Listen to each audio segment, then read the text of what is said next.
Hello and welcome to the Unnamed Automotive Podcast. My name is Sami Haj Assad, and with me, as always, is my good friend and fellow automotive journalist, Benjamin Hunting. Say hi to the people, Ben. Greetings, human listeners. Greetings to everyone. If this is the first time you're listening to our podcast, thank you for trying something new. I will reiterate, Ben and I are a pair of automotive journalists, but more important than that, we're really good friends. Right, Ben? Affirmative. Right, Ben? Affirmative X2. Good friends really like to back each other up on things like that. So whenever I say, right, Ben, Ben can always be found saying, right, Sammy. One might also argue that good friends will visit their other friends in the city that they live in during the course of their friendship. Yes, occasionally. I'm coming. That is the voice of my good friend and fellow automotive journalist, Benjamin Hunting. You can find his work all over the internet. Isn't that right? That is correct. Come on, just tell them. Give them I'm really holding out on you today with these answers. Sure, if you want to read me instead of listen to me, you can find my words at Motor Trend, at Car and Driver, and at Inside Hook. Motor Trend, Car and Driver, and Inside Hook. And you can find my work at autotrader.ca, driving.ca, Nouveau Magazine, and Electric Autonomy Canada. Sami, is Nouveau Magazine spelled how I think it's spelled, or is it spelled how another way is spelled? It's spelled as primarily as you can think, Nuvo Magazine. Yes, that's right. I remember writing that on tests as a child and passing that class. Yes, of course. Ben, we've got cars to talk about this week. Now, I didn't test drive anything, but you got to test drive a car with basically two powertrains, so it's like you've got one to talk about for each of us, right? Sami, I think I've driven this car before. Is that possible? Oh, okay. But like so years should we ago, just close the podcast now? No, because the thing about this car, which I'll tell you, was the Volvo V60 Recharge T8 Polestar engineered. That's, I think, the full name of the car. I think they should put the engineering company at the very beginning of all cars. Volvo has been building Polestar wagons for, I think, 6 or 7 years now, maybe a little bit longer. And before it was a company that made electric vehicles, Polestar was kind of like their in-house tuning center, I guess. And the evolution of these cars has been quite interesting because they've done a lot of different things. They had, I think it started out with just a Turbo 4, not a Turbo 5, but a Turbo 4 engine. And then I think they went to the weird supercharged, turbocharged engine, if I'm not mistaken. Yep, I think so. And now with adding recharge into the equation, it is a plug-in hybrid. But some elements have stayed the same. They did make sedans. They've made less of them from what I remember. The wagon has always been kind of the focal point. But the one thing that's carried over on all of these cars is a manually adjustable Öhlins suspension system.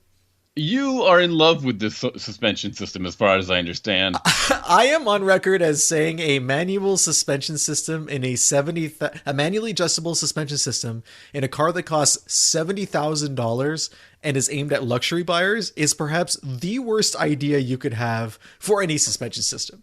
Now, by manually, you mean it's not like a button that you press to change. It is a physical knob or like something you have to find underneath the hood. And that's for the front end. That's for the front end. So you actually have to pull a lever that pops the hood, and then you have to throw the hood up to the heavens. Thank you for. And it's really hard to do that while you're driving. Let me say, like you pull over at the side of the road because you're like, this road's going to be bumpy. I should change the suspension. I found it challenging. I had one hand on the wheel. I'm leaning out the window. The hood is flopping everywhere. I cracked the windshield. It was a rough time. Okay. Once you do that, though, there's two little knobs. Anyone who's ever adjusted a suspension for like rebound or whatnot is familiar with how this works, where you have, in some cases, it's a little needle and you put a knob onto it that allows you to turn the needle. In Volvo's case, they have a knob that's built in. You twist it one direction for it to go stiff. You twist it another direction for it to go less stiff. And I believe it has 20 different settings. Less stiff, not soft. Sami, I'm trying to avoid the use of the word soft because we've had some complaints from listeners about it. So I'm going back to less stiff. I feel like it offends fewer people. In any case, there's 20 different detentes in the twist. So you'll feel little bumps while you're twisting it. I don't know who's counting to 20 because there's literally no markings. I mean, there's markings kind of around it, but they don't mean anything and they're not helpful. Okay. It says like Öhlins and suspension and it tells you which side's hard and which side is less hard. but it does. It you have to keep track in your mind. If you look at it, like if you were to, you have to start every time. You have to crank it to one end, and then you have to say 1, 2, 3, 4, 5. That's true of almost 6. every manually adjustable suspension. You can sometimes you'll have a marking on top of the knob that if you put it on the same way every time, you'll know how far you've twisted it. Mm-hmm. Not all systems have that. The Volvo one is just like, it's just a gold knob, right? You can't really tell. Maybe if you have better eyesight than I do. So yeah, you have to zero it out. You don't have to use a wrench for this. You turn it with your hands? Yes. But that's nice. In terms of tools, once you're done with the front, you actually have to jack up the rear of the car. Again, very easy to do when you see the road ahead and you decide. You can hang out the tailgate and hit a bump and hope for the best, like you're not going to lose your arm in that brief millisecond where the suspension drops enough for you to reach in and just like frantically twist and count at the same time. I did not adjust the rear because it's winter time.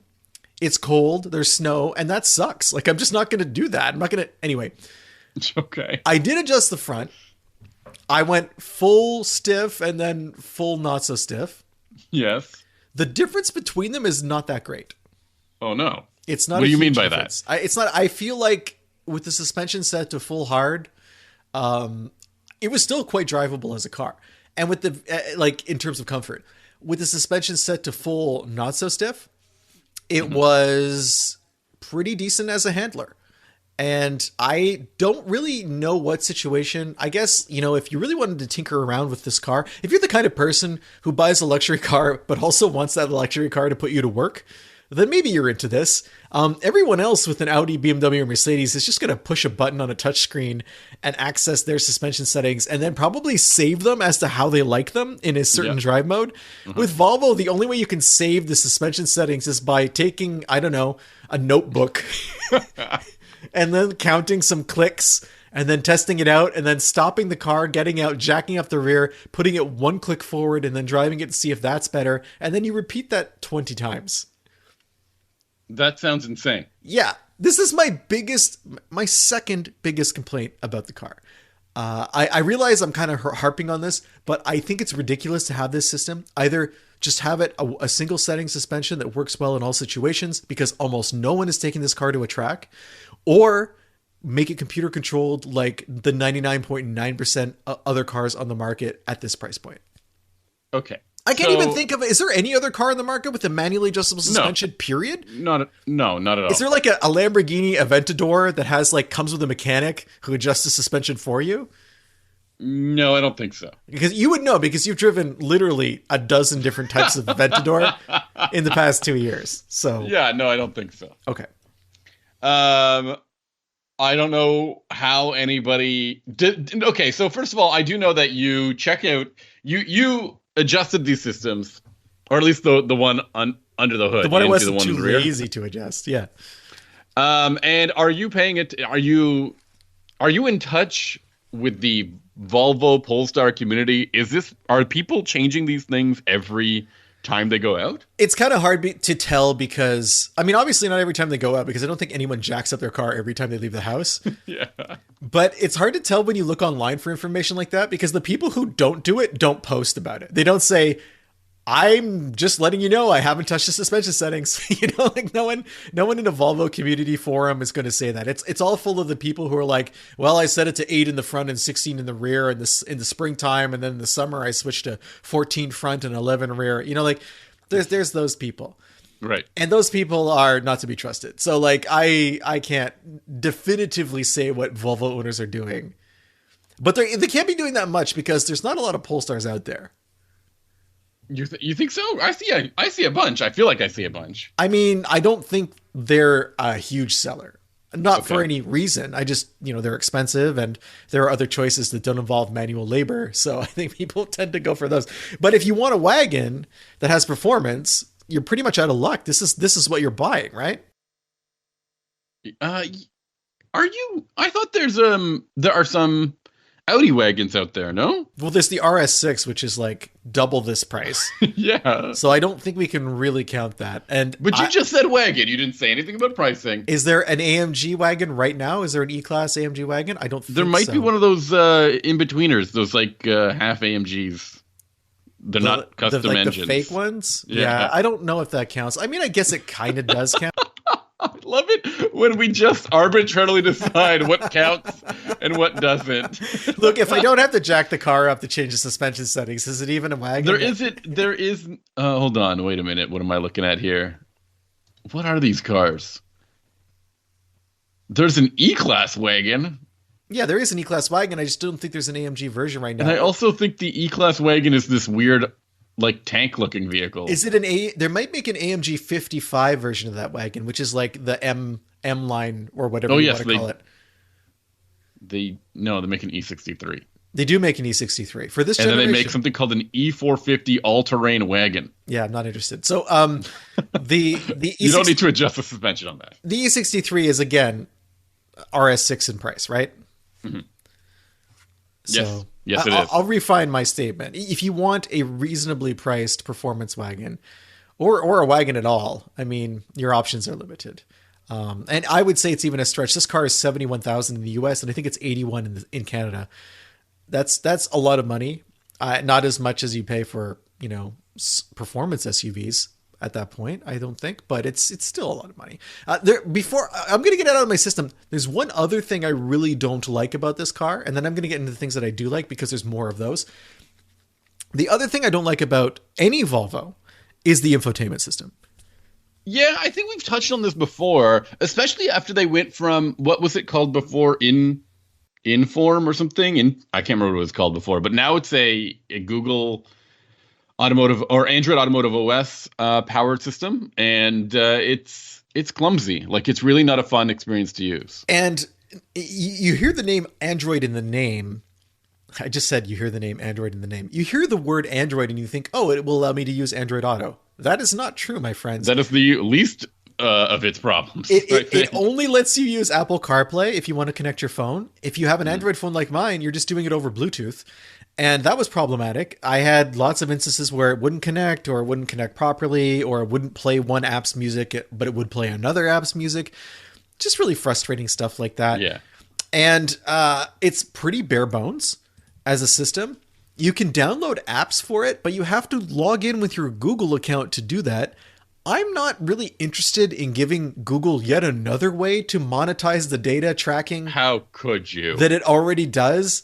I feel like it's a double whammy here too, because Volvo is going to be selling it as well. It's like, why not just open up your arm and attach an IV and just pull my blood directly from my body? Like, that's how it felt when I was confronted with this system. So how much data can they get from your blood? Just once, and that's it.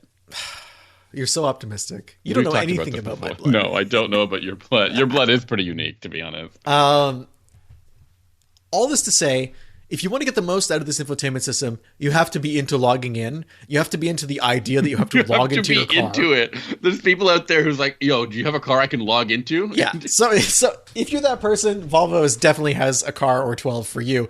But if you're a normal person who just wants their car to work and don't want to have to go through like elaborate, I guess, security protocols every time you need to adjust something in terms of your car's infotainment, it's frustrating. Bottom line, it's frustrating. I don't like it. It also doesn't look very good. It's very basic. The only part... I think this car looks sharp. I'm talking about the infotainment. Oh, the infotainment system. Yeah, it looks like butt. The infotainment system on the dash, like the center stack one sucks. The one in front of you for the gauge cluster is better because it has mapping and stuff and it looks pretty good. But Did you have any issues with it? Because I've had issues where it like just blanked out. The issue I had with it is, in terms of functionality, there's really not a lot there for the gauge cluster. Like, you can pull up the trip meter, and you can pull up which shows you like your trip overall, and then your trip from your most recent fuel up or from your most recent startup, and that's it. There's nothing else. There's like really nothing else you can do in the gauge cluster, and that's a letdown. There's the mapping, there's the trip thing, and that's pretty much it. Yeah, I agree. It feels like, given how good it looks, you'd think that there'd be more you can do with it, right? It's really limiting and frustrating and weird. And I don't get it. It's, if you were going to implement Android Automotive OS because you could do cool things with it, then okay, maybe I'm more on board. But if you're just doing it because it's an affordable way for you to not have to develop your own infotainment system, that's less impressive to me. Yeah, I agree. So let's move on. Let's move on from beating up on this car, because touching on the thing you just said, I think it looks really good. It's a very attractive wagon. And the interior is not bad either. The interior is pretty decent. Yeah. Given that like we said, this is not on the scale of those AMGs, those like nearly $200,000 cars. I think they can get that expensive. Am I making that number up? I think you're right. I think you can do something like that. I think the interior is fairly clean and nice. A good place to be in. It's got all the weird Volvo stuff. Like you have the on switches, that weird twist on the center console. Yeah. And you turn it the same way on and the same way off, which can be a little strange. I know I was thinking about that, and I'm like, when you push a button, you're doing the same thing too. Like, it's not like the button moves a different way to turn it off. But I guess that when we're so used to the key twist motion that when we twist it one way, we expect it to do one thing, whereas in the Volvo, it does both things, on and off. That's true. And then I think, what about this cargo space of this wagon? You've got pretty decent. That. It's got like 60.5 cubic feet. That's more than you'd find in a Volkswagen Golf, which is that's the bar that I set for wagons and SUVs, because everyone underestimates how practical a compact hatch can really be. Yeah, that's fair. I was going to be like, well, I mean, those two cars are not in the same class, but that's okay. So you're below like RAV4 and CRV.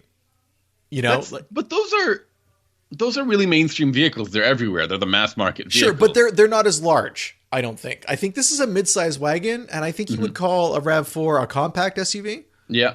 So, I do like this car. If they could change this infotainment system, I think I would probably fall for this car. What about the performance, though? Because this thing, as you mentioned in the name of it, says engineered by Polestar. I'm sure they did more than just put this annoying suspension system in the car. Yeah. This powertrain, is it updated in any way for the Polestar, engineered by Polestar? So, as I mentioned, it is a plug-in hybrid.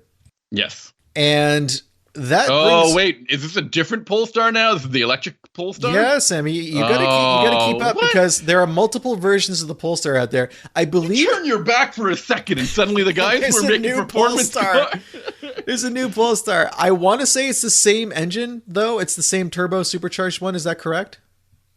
I don't know. I forgot. I don't know. That is the one thing I didn't look up before getting on this. I thought they've changed them all to these new turbocharged 4-cylinders. That twin charging system, I think, was like, it felt like a stopgap. Like it only happened for a few years. I think they used it for quite a while. It wasn't like it was bad, right? But it seemed like they could get more out of this just a regular turbocharged 4-cylinder. So it is a 2-liter 4-cylinder. Yeah, and it's interesting because it really relies on this is one of those cars where the plug-in part is not really there for fuel mileage. I got decent fuel mileage in it. With the battery completely empty, I got about 30 miles per gallon, mostly highway. That's decent for a car that weighs, are you ready, Sammy? Tell me. 4,495 pounds. Holy, one more time, 4,400? 495 pounds, yeah. So it's a 4,500 pound wagon. That's the same weight as my Jeep Grand Wagoneer, which is much larger and built entirely out of steel. Okay. But I'm looking at this new car, though. They've made some pretty significant changes to the powertrain this year. It's got a bigger battery. It's got more horsepower. The battery, what's going on here? The battery itself is really interesting because I believe that Polestar makes perhaps the longest range plug-in hybrid vehicles on the market outside of like that giant Land Rover, Range Rover plug-in, if I'm not mistaken. I don't have the number in front of me. I got about 35 miles per charge in not very cold, but like freezing or below freezing temperatures. And they usually estimate about 41. So that's pretty decent. Yeah. You're not really going to find another I think the Prius Prime is like 40 or something like that. Okay. And I want to say that Land Rover is like 47 or 48. So given that this is a normal sized car with a giant sized battery, that's where Volvo poured the money into this vehicle. Okay. And that means like that 4,500 pound curb weight is like reasonable. It is and it isn't, because this is a car that has... It's got a big old battery. But it has... a VOB. 455 horsepower. and 523 pound-feet of torque. Woo! That's a lot of power. But it does have the biggest brakes I've ever seen. It does. We'll get to the brakes. It does 0 to 60 in 4.3 seconds, though. Holy moly! Okay, that's not great. Now we're talking. That's why I think that's great. Okay, in the real world, sure, that's more than you'll ever need. Yeah, that's where I live. You don't live in the real world anymore. You moved to a town that can I tell people where you live? Sure. Sammy moved to Hamilton. Hamilton, Ontario. Not necessarily the real world. No, a very scary world. But the thing is, if you have 523 pound-feet of torque, your car should be quicker than that. And the reason it isn't is because you have that giant battery, that 4,500 pounds of car. This is like the big old battery. This is the same weight as a Hellcat, basically. Yeah, perfect. But it doesn't have Hellcat levels of power. But it's more efficient than a Hellcat. It is much more efficient than a Hellcat. So with the battery, on roughly the same distance I traveled without the battery, like when the battery was empty, I got like 60 miles per gallon. Like if you take into account the amount of driving I did with the battery only, it can go up to 80 miles an hour pretty much on the battery alone, which is really good. And I had no like the power. Remember when I had that CX-90 a couple weeks ago? And I had trouble going up. It didn't do anything for you. You had trouble going up hills on the battery. With this Volvo, I had no such issues. If I wanted, in order to kick in the gas engine, you really had to ask for it. You had to kick down hard with the accelerator when it was operating in what it calls pure mode. So I was impressed with that. The real acceleration, though, for this car isn't off the line. It's when you're above about 45, 50 miles an hour and you step on it, it is crazy. It gets very, very fast, very quickly. And you were mentioning the brakes before. The way you know how heavy this car is, I mean, obviously you look at that 4.3 seconds, 0 to 60, and you have an idea. But then try hauling it down from like 110 miles an hour. And does it get squirmy? With hybrid brakes. Yeah. No, it doesn't get squirmy. It just like doesn't really stop. Oh. You're pushing hard, and then it feels like you push past a certain point, just like every other regenerative braking system, and then it starts to stop, but not in a way that I would describe as there's not a lot of bite. And I think that personally, I feel that I want bite as an indicator that the brakes are functioning properly. That's what I look for when I'm driving a performance car. Yeah, I think I agree with you. And this car doesn't have it. It didn't feel dangerous, but you will have to plan out your stops if you're driving extremely fast. It's not going to stop on a dime, and that's a function of just the regen brakes plus the size of the vehicle. Okay. Not the size, sorry, the weight of the vehicle. The weight. That's unfortunate because I do like I've had sometimes the more impressive things about these speedy, like what do you call them? Super sedans or super wagons, is that not only are they super fast, they can brake and stop like a supercar. It's unbelievable sometimes. I mean, if you've been in an RS6 or an M5, those brakes are unbelievable. I agree, but those brakes also don't regen. Yes. The other thing is I had an M5 brake fade on me on the front straight of a racetrack in Portugal. Ooh. And it was it certainly got my attention. The way we were doing what do you think I got your attention? You're about to crash. We were doing a lead follow lap with what is his name? Steve. He's a factory driver for BMW. He's a really great guy. I can't remember his last name right now. I feel bad about it. In any case, they had set up. He's not listening. They had set up the pace car at the front of the event, and there were maybe three of us on the track at a time. And they would flash a light, I think, when they wanted us to start braking. And it would let you know when he was starting to brake. And I remember the light flashing, and I'm probably doing 130 or 140 miles an hour. And I hit the brakes, and like literally nothing happened. Foot to the floor. Oh my God. And fortunately, it's a long front straight before there's this sharp curve. So I start downshifting the car like crazy, and I'm pumping the brake, and I barely make it into the corner. And everyone watching, it doesn't look dramatic or anything, right? Like, because I'm not locking the brakes up. There's no smoke. It's just people watching going, wow, that guy's really confident about his corner entry speed. I assure you I was not confident. So many of these stories of you with other people having that experience watching you do something. I think there was a Genesis G70 event that happened the same thing. What are you talking about? Do you recall that? Or maybe it was a G80. Maybe I'm mistaken. Where I pulled the handbrake turn in front of the Genesis PR staff. Yeah, I didn't know they were there. And they must have looked at that guy like, wow, he must have been real confident about how good this car is. That was an autocross, though. And I was trying to prove a point about the autocross time by sliding through the gates backwards at the end of the autocross. There you go. Don't do that. Anyone listening, don't do that. It proves a point, but not the point you want to make. That's right.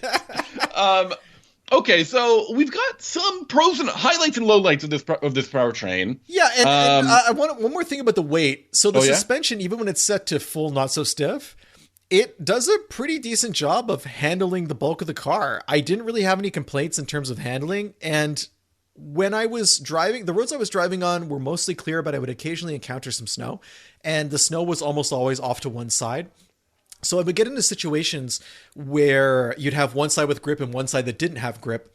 And in those moments, the car did a really good job of doling out the all-wheel drive to figure out where it needed to put power. It never really felt like I was at risk at any point.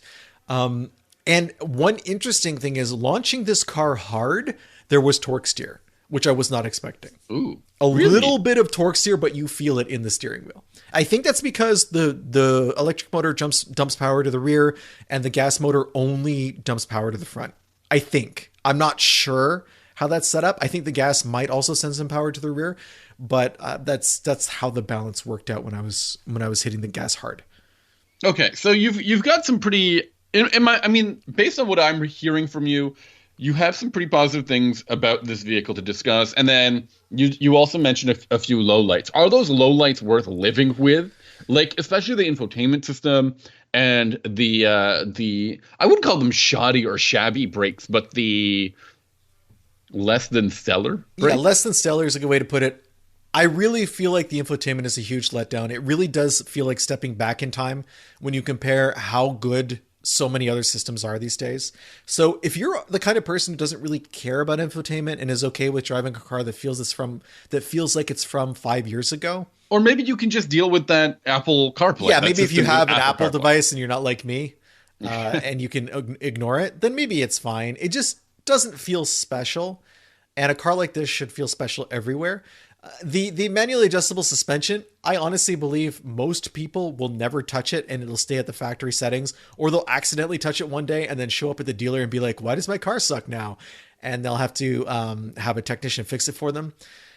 It's probably a non-issue for most people. For the people who are buying this kind of car, though, and who are enthusiasts, I think it will be a pain point. Yeah. Yes. So, I do like the car overall. Okay. I would like it more if it was $10,000 cheaper. I mean, we say that about every car we drive, don't we? Don't we believe that all cars are getting kind of expensive? They're getting which I'll talk about in a minute when we start talking about our lightning round later today. But yes, what are we doing? I mean, you're not going to find a luxury car suddenly become cheaper than before. They need to find a new model that will slot below this, and then they'll sell it for $10,000. And of course, you're getting way less of a vehicle and all sorts of other things. As we were discussing earlier, you can't really get a performance wagon at this price. Like, that's it. You know, you're not going to get anything else. So right. Volvo kind of owns this market, and they know that, and this is just how it is. And you're not happy with that. A lot of people seem to be not happy with that. But if you are, let us know. More power to you. The other positive thing about this, though, if we want to just completely ignore the performance side of the equation, as a plug-in hybrid, it's really good. The electric motor is great. It gets very realistic real-world mileage, and even in the cold. And if you live in a city, you could probably not touch the gas motor for a really long time and get all of your daily driving done, and then load it up with stuff and head out on the weekend and hammer on those brakes as hard as you want and find out what I was talking about. But yeah, I think from that perspective, it's very successful. I find it odd that the only recharge version of the V60 is the Polestar engineered. Like, you can't get a normal suspension, just kind of focused on efficiency version of the car anymore. In the States, you can still get a cross-country version of the V60, I think. Is that right, Sammy? I believe so. I didn't check. I haven't checked recently. That sounds right. Oh, remember earlier when you were getting an access denied issue on Volvo? Yeah, are you getting that now too? Yeah, I just went to check and see if about their cars, and it's like, are they getting owned right now? I don't know, but their website is down. I think in Canada, this is the only version of the V60 period. That's rough. That's really difficult. It's a really difficult thing to try to. So, okay, you and me have we follow the industry. We know what's going on. We see a PHEV, and we can determine whether or not that this is meant to be a fuel saving technology or performance enhancing technology. Should we be marketing these things as performance enhancing technologies or fuel saving technologies, or should we ignore it altogether? Kind of the way the Polestar has, by offering one of the longest ranges, but also tons of performance, right? That's what they're doing here. Was there a question in there? Yeah. What do you think is the best approach to a PHEV? I don't think there's a best one. I think that they're both valid, and you just have to kind of decide what represents your brand the best, I guess. Mm-hmm. That would be kind of how, and it's weird because for Volvo, like, is that really what people think of Volvo? I guess that's how they feel. But yeah, it is the only version in Canada, by the way. Okay. Back in 2023, you could get, they had multiple V60s, but 2024, it's just the T8. Interesting. That changes things, right? Like, that changes things significantly. Well, they want you in an XC60. Yeah, which is not the same car. Like, it just isn't. So moving on. Yes. You said something about lightning round. Yeah, I have a bit of a lightning round to talk about. As you know, it's the New York Auto Show this week, and unlike other auto shows, this one actually takes place in the city it is described as. What is that supposed to mean? Don't you remember when the Geneva Auto Show happened in Qatar? No, Sammy, because I'm not fancy enough to have gone to the Geneva Auto Show. No, the New York Auto Show is really in New York, and some cars that happened. Like, some cars showed up. Some cars happened. And they said, we're here, deal with it. No, explain why that's interesting, though, because there are car shows now where cars don't happen. Well, yeah, more cars don't happen. You end up sometimes you get like one or two, and then that's it, right? So car shows have shifted. What we mean by this is car shows used to be one of the main ways car companies would introduce new models to the world. And to the world, that means also to journalists. So sometimes the first time you would see a vehicle would be at an auto show on a stage. And then kind of what started happening was car companies would stage these offsite events during the week of the auto show. So like 3 or 4 days beforehand, you would be near New York City, but not quite in New York City. Or maybe you would be just across the river, and they would do a private unveiling of a vehicle, and then they would get all their media imprints before the show started. And they did that because it was a way for them to not have to share the spotlight with other car companies. But then, Sammy, what happened overall? Like, it just kind of seemed like the shift moved away from car companies wanting to entice the media to these shows to car companies wanting to focus on customers. Right. You're saying that it's become less media oriented and more consumer oriented. Yeah. So the debuts aren't happening at the shows anymore. The debuts are happening well beforehand. The media doesn't really need to be there because they've already driven the cars, and car companies are focused more on getting potential customers into the cars over the course of the show. And then in addition to that, from what I understand, the attendance records of these shows in terms of the consumer side of things have been really impressive since I guess the pandemic. A lot of people seem to be going to these car shows, and that's kind of cool that there's still enthusiasm for the car show, right? But you're saying that in New York things are different. Things are happening. There's cars that are showing off. One of the first ones that caught my attention is the 2025 Nissan Kicks. Now, as you know, the Kicks is a darling of the Unnamed Automotive podcast, mainly because it started off as a very affordable, lightweight, compact crossover, one that used to be available with manual transmission. I don't think that's the case anymore, but allowed drivers to get into something without having to bust their budget wide open and get exploited for, I don't know, like loan rates or interest rates. It was cheap. It was light. It was fun. I believe it weighed under 3,000 pounds, which is really crazy. Mm-hmm. I think at that time, like, there was no sports car in the market that weighed under 3,000 pounds except for the Miata. Yeah. So you could get a lightweight Kicks and kind of like show up beside a BRZ and be like, yeah, I'm lighter. Now, this new model has a whole new look. Like, it really looks very different. than before. I don't want to spend a lot of time describing it over the visual medium that is this. I mean, the audio medium that is this podcast. But it's got a big old like techie look grill. It's got this two-tone. What's a techie looking grill to you? Is that like a grill that could fix your email problems? Yeah, that's exactly it. It's got this grill that seems to have lights inside of it. That's like a grill your grandmother would call and be like, "You need to come over and fix the internet." And then it's got a two-tone, like a roof, a different colored roof compared to the rest of the body. And it looks really sharp and modern. And I think that's something that the current Kicks struggles with in terms of its design. Not a super attractive vehicle, while this looks way more modern and at least cool. In addition to that, though, Nissan is pointing out a couple of things that are coming to the Kicks that have raised my eyebrows significantly. For starters, there's more technology in the vehicle, including a 12.3-inch touchscreen. It's not just the grill. It's not just the grill. Yes, with wireless Android Auto and Apple CarPlay. And then you're getting, for the first time available on the Kicks, all-wheel drive and Nissan's safety suite called ProPilot Assist. Now, I can't wait for the Kicks SER. Now that I've heard all of these things, I got really concerned. This is a vehicle that I thought was supposed to be cheap and not Spartan, but like... Sweet little Kicks. What have they done to you? Now it sounds like it's going to be expensive, right? I'm already planning for a future where I can't afford the Kicks. It's honestly, it's grim, but I have to own up to it. So a Kicks currently starts at $21,000, which is great. Which is such a good price. It's easily going to be going up by 20%.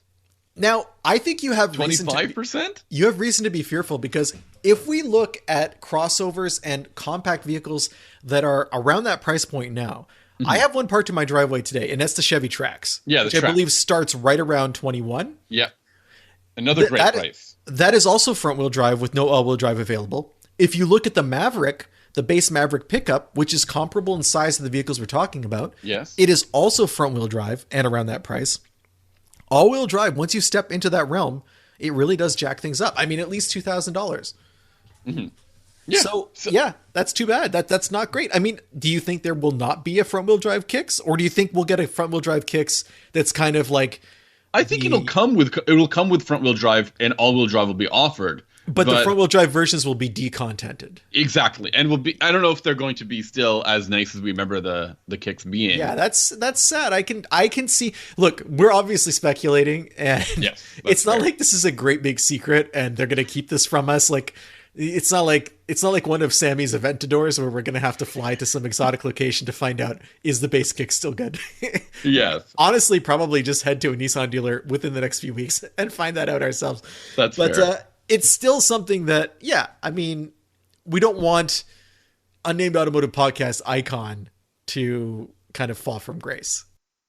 That's fair. And I'm mostly concerned because Nissan's been talking a big game about all this stuff. They have a new business plan, which I think is very important to discuss. The business plan highlight is to drive value and enhance competitiveness and profitability. What was the old plan? I thought was the old plan. I don't know. I think most automakers have that same plan of improving value, enhancing Sounds like Nissan had some spies over at Toyota, and they saw Toyota's plan, and they're like, what have we been doing all these years? And apparently they're going to launch 7 new vehicles in the U.S. over the next 3 years. So, including an Xterra. I've heard they're talking about an Xterra, and they need it to be quote unquote authentic. I heard this. This was a name drop. I think somebody asked, like, what do you think of the Xterra? And they were like, it needs to be, if we're going to make it, it needs to be authentic. You know what that means, Sami? It's not happening. It means you'll only be able to buy it on Marketplace, and it will have 190,000 miles on it. Oh, and it'll be so expensive. Oh, my goodness. Yeah, it'll be like 3 times the cost. Every Nissan in the world has the worst resale value except for Xterra. Yeah, or a like body on frame Pathfinder. Yeah, those are the 2 ones that you just get. Well, I don't know. The one that I want, the Pathfinder that I wanted, which is like the 2000 and up, where it got the good version of the VQ. Yeah, that was it was a unibody, I believe, but it had, like, I think Nissan called it an extended frame. Yeah, so it was part unibody and part body on frame, and all just great. That's in my opinion. That's the first generation QX4. QX4, I love that thing. Yeah. Okay. I saw a really nice QX4. Okay, first of all, every QX4 I see is really nice because I see like 2 a year. But this one was that champagne green that they had. Pretty nice. I'm going to say that was a killer color scheme. I would not pay more for a QX4, but I would pay for a QX4, if that makes sense. In addition to all of this, Mercedes-Benz unveiled an updated version of the G-Class. Now, before you get excited, nothing really exciting happened. They let me make some predictions. Yeah. Fake hybrid system? Yeah, kind of. They said that electrified engines improve responsiveness and greater comfort. That was the headline.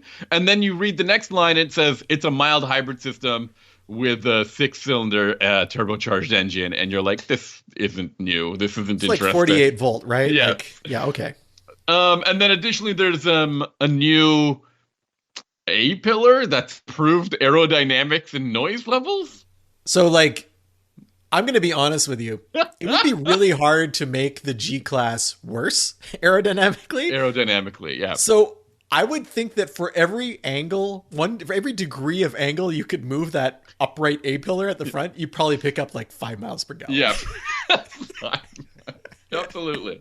Another thing that happened recently at the New York Auto Show was, well, we were talking about performance brands, and one automaker that is lacking a performance brand is currently Genesis, and now they've got one. They've got one coming called Magma. Ooh, the floor is lava, Sami. The floor is lava, as are these, the paint scheme on these cars that they've unveiled.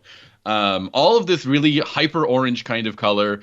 We saw the G60 Magma, and I think it's a G70 Magma. No, there's no G70. I think. Oh, it's a G80?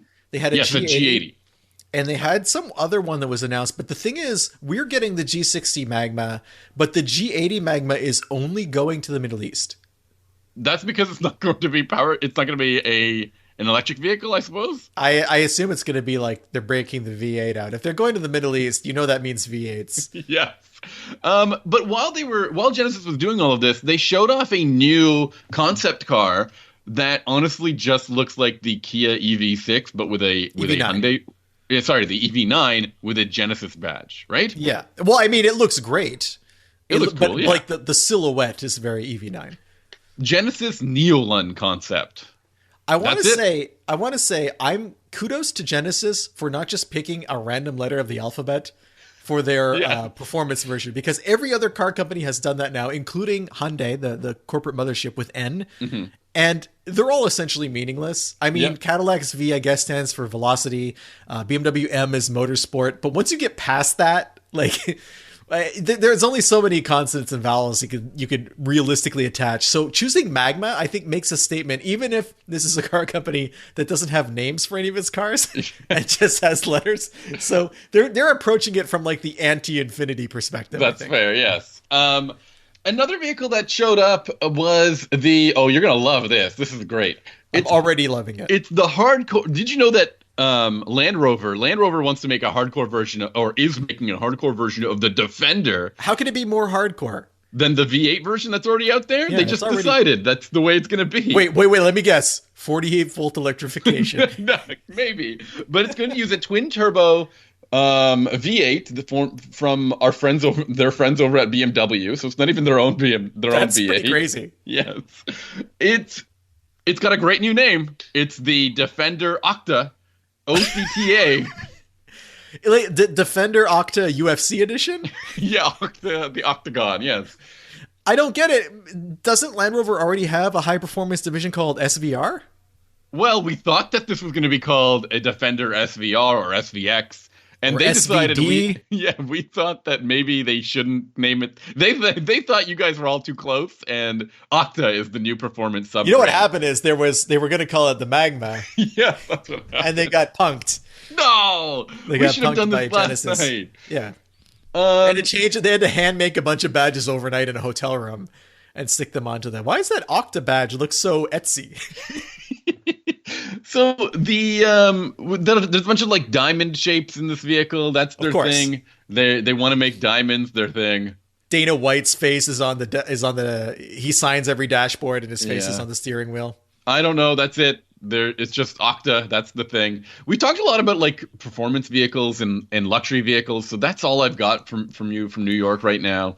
There were a couple of like new Hyundais that showed up, but Well, I have some things I'd like to talk about. yeah, that are I not think New we York have some related. listener comments and questions to discuss, right? Yeah, so Tim wrote it to us, Mm-hmm. and he is currently trying to make a car buying decision, and he's in a bit of a tough spot because the two vehicles he's looking at are the 2021 Volkswagen Arteon Ooh, or the good car. 2022 Kia K5 GT. The GT, not the GT line. GT. Cool. So, the criteria are Tim likes that the fact that the Arteon has a nice interior, has all-wheel drive, and it's a hatchback. And that last point I think is really important because there aren't really any hatchbacks of that size other than the Arteon and I think the Kia Stinger, which is a vehicle he's looked at, but they're really expensive used. And I've looked Yeah. at them too, and I agree. And that's even with like the 2.5 liter turbo, not even thinking about the twin turbo V6. So he likes those things about the Arteon. What he likes about the Kia is that it doesn't require premium fuel, and the Arteon does, and he's a little bit on the fence because of that. Sammy, Okay. as far as I know, in the Arteon, if you use regular gas, you just get less performance from the engine. It's the same Turbo 4 found in pretty much every Volkswagen with different states of tune, right? Yeah. It's that EA 888, I think. Yeah. So the reason Tim asks why it requires premium and if it's going to be dangerous to run regular octane gas, it won't be dangerous, but it will probably not be as enjoyable a driving experience because you'll lose out on some torque and a little bit of top end horsepower. And the other thing to consider is on very hot days, or if you have a very loaded car, like a lot of people in it, plus cargo, you might get some detonation. The car computer Pinging, essentially. yeah, you'll hear like a pinging from the engine. The car's computer is going to dial back the timing as much as it can when it's under heavy load, and at some point it's not going to be able to go any farther back, and the amount of power is the amount of power you have. And if that's more than, if you're going up a hill or something, you might notice some pinging. So that would be the one area where you probably, and that's a real outlier case. Like that's Right. going to be a very specific situation. Okay. I think you should run premium in the car if it's tuned for premium, just for the best overall experience. But in terms of the other vehicle you're looking at, the Kia K5, it doesn't have all-wheel drive, but it does have a pretty nice interior. And I it's think got it's a pretty powerful motor. yeah, it's more powerful than the Arteon, right? The Arteon's 268 horsepower. Yeah, and this one has 290 and like 311 pound-feet of torque. It's a very good engine. I don't remember how much it's 280 pound-feet in the Arteon, I think. That's Yeah. usually what those 2 liters are rated at. I drove the Arteon back when it first came out, 2019 or 2020, whichever the model year was. I believe the calendar year was 2019. I don't remember the fuel mileage, Tim. I know you were asking about that. I looked it up. It's 20 miles per gallon city, 27 highway. The reason I don't have it in my notes is because I drove it at the launch event, which is you can't really track fuel mileage because you're switching in and out of different cars, and the environment is not what I would call real world because of the roads they put you on. I liked the car. It was comfortable. It's good looking. There are not very many of them. You do not see them everywhere you go. And those are all things in its favor. Versus the Kia, though, the Kia is going to give you fewer hassles, I would say, in terms of reliability. I don't believe that, man. I think You don't Kia's think a also Kia is had more some- reliable than a Volkswagen? Here we Actually, go. I really do think that a Volkswagen has a bit more performance. A bit more reliability in its favor over some Kias, especially the higher performance ones. I've been All right. hearing a lot of issues about powertrains in Kias and Hyundai products. But if we're looking at things that are surrounding the powertrain, Yeah. like the Yeah. electrical system, software, that kind of stuff, I would probably say the Kia will be less of a hassle. I've heard that the powertrains in these Kias are problematic. I was going to agree with you on this Kia K5, but I remember the dual I'm not clutch. recommending it over. I'm just I saying do it's not a recall bad that option. the dual clutch transmission in a Volkswagen, that DSG, is so good. That powertrain is such a great match. for each other. And I think that the styling, exterior styling and interior styling of the vehicle also comes together really nicely. And I think that's a pretty good fit. Look, the other thing about the Arteon It's is just, you're like right. Long-term reliability here is tough. it's a huge upgrade over the Passat, which is what the Arteon replaced. Mm-hmm. The Passat was like the Volkswagen Impala. It was like a really odd car for the market. I don't know how many of them they actually sold back in Europe because it just kept getting bigger and bigger and bigger. And then the Arteon came out and it was right sized. And like you point out, the hatchback practicality, which you're not going to find pretty much anywhere else for a reasonable price. I think, you'd be looking at something like a 4 Series Grand Coupe, and that's going to be smaller, and more expensive, and probably have the same type of reliability concerns. So, Tim, I know that this is not a clear-cut decision on our side. I like the Arteon. Sami likes the Arteon. I'd say you probably like it because you've driven it. Mm-hmm. And the Kia is, I think, maybe the safe choice, but you need to buy the car that you want. Yeah, that's fair. You need to buy the one that's going to make you smile and the one that's going to fit your needs. And like just the hatchback and all-wheel drive requirements alone, you're not going to find those with the Kia K5. Yeah, that's fair. You also got some messages regarding last week's conversation we had. Somebody was asking about Teslas, and we described a couple of issues that we've heard about, repairs and repair times. Yeah. Vyacheslav reached out over Instagram to let me know that they had a really bad experience with Tesla after an accident that they had. They were rear-ended by an F-150, and the vehicle that the Tesla they were driving, basically it broke the rear bumper bar and it did a lot of cosmetic damage, but everything was functional. The only thing that wasn't working was the hatch and the backup camera. So they went to Tesla to get it fixed. This is out on the West Coast in Canada. And Tesla was like a huge waiting list for replies.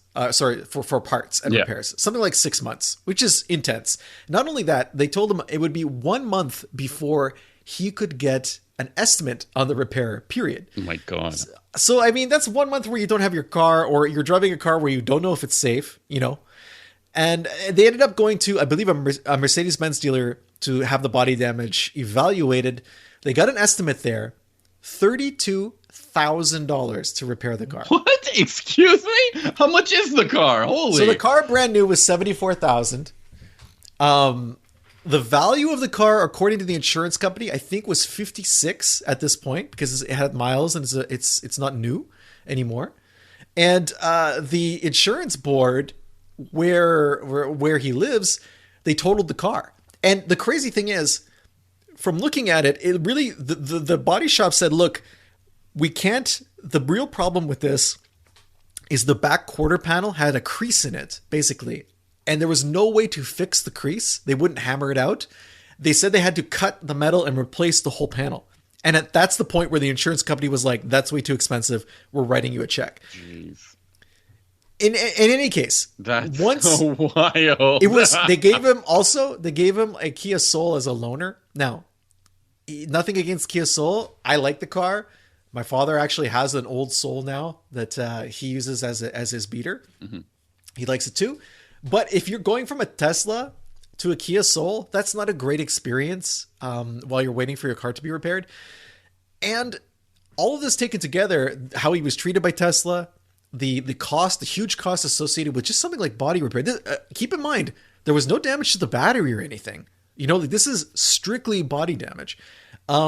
He is now no longer driving a Tesla. He took that check. He went straight to BMW and bought a 2020 X3. And so far, the experience overall of the car is just much higher quality than the Tesla.